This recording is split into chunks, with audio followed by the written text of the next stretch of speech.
I've spent the past several weeks thinking about what makes Street Fighter 6 a bad video game. And a lot of it extends to the fact the game doesn't really stand on its own merits, but is entirely community driven. It's entirely about playing competitive online, playing ranked, and like getting better at the game. Without that aspect of it, like you would have no real reason to engage with it beyond a simple service level thing. The game's not that hard to play. It's not that hard to get through. The characters aren't that interesting. The issue is that people spend so much time playing these games just so they could play competitively that people just have this weird Stockholm syndrome mindset where this is the greatest thing ever because you're playing other people online. Without that aspect of it, Street Fighter 6 is a complete joke. And honestly, even with it, it's still pretty bad. It feels like a giant waste of time, grinding through the ranks and becoming better and better at the game and proving yourself to be a world warrior. It's it just feels like it's not really something that I care for and really want to spend a lot of time with. It's very interesting because I spent quite a lot of time playing Tekken 7 as well. And I was thinking about this while I was playing Street Fighter 6, is that I barely remember that game too. Tekken 7 it's just a flavor of the month fighting game. Street Fighter 6 is a flavor of the month fighting game. This is not something that's going to go down as one of the all-time greats, and it's getting mogged in relevancy, I think, by the far superior Super Smash Bros. And ARMS games. Okay, it is shocking how much better ARMS is as a single-player experience. It actually has variety. It actually has lore. It actually has characters.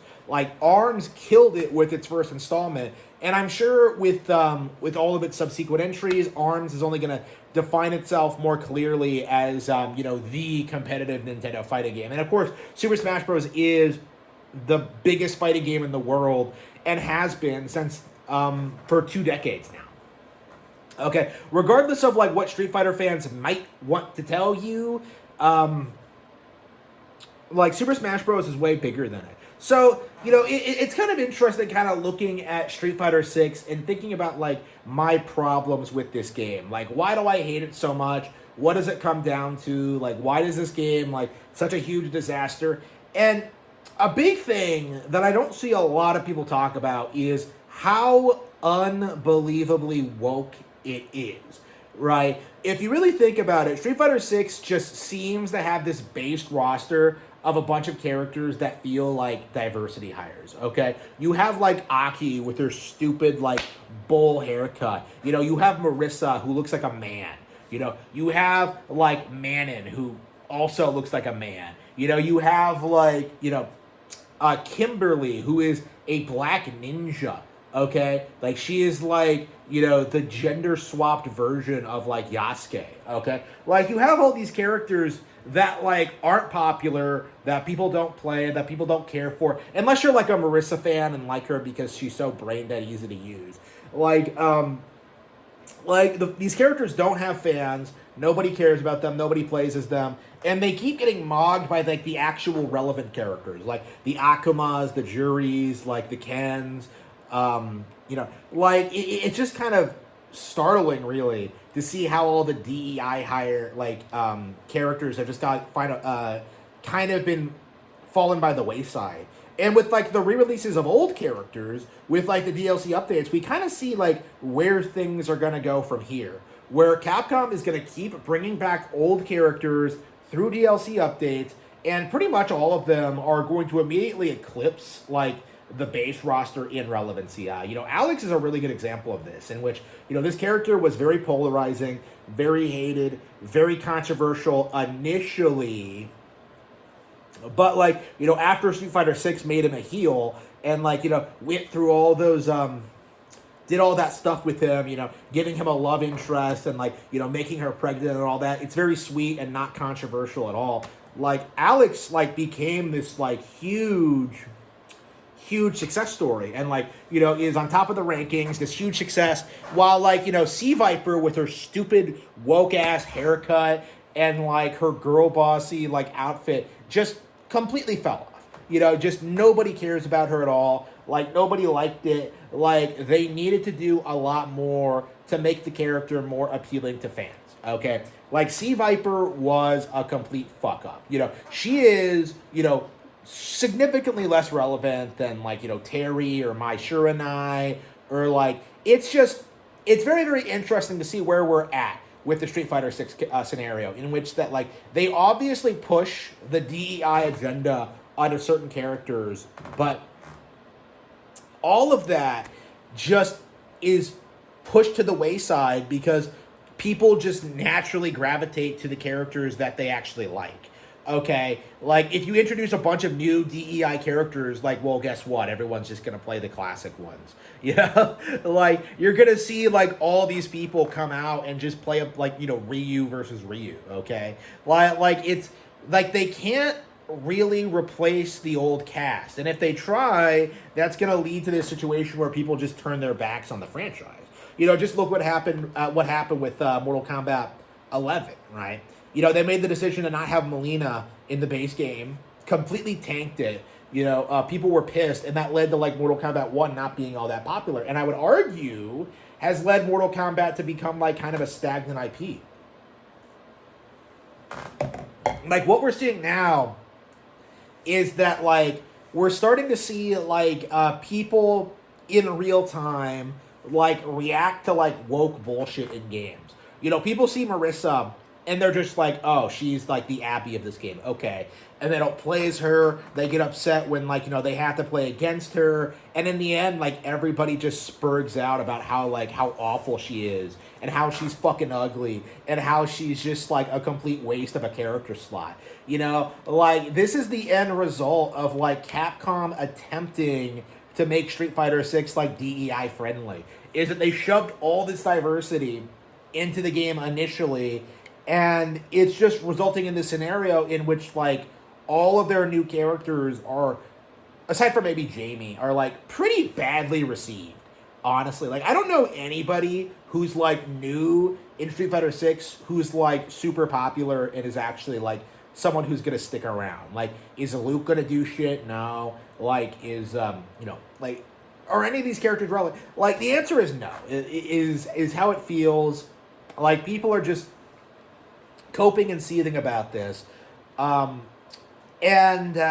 we're kind of seeing, like, the end results of, like, the DEI, like, push, and I think this might be the last time we see it ever, because I know Larry Fink has gone on, like, the CEO of BlackRock, I know he's gone, like, on record saying that, like, the DEI push didn't work, and now that they have to try something different to try to control the masses. So, like, I imagine we're kind of seeing, like, the end of woke shit. You're seeing more people, like, try and get behind people like Sydney Sweeney and stuff like that. You're seeing more people push that, like, that alt, like, GameStop girl. I don't even know what the deal with that is. Like, you see people, like, celebrating, like, more, like, traditional beauty standards.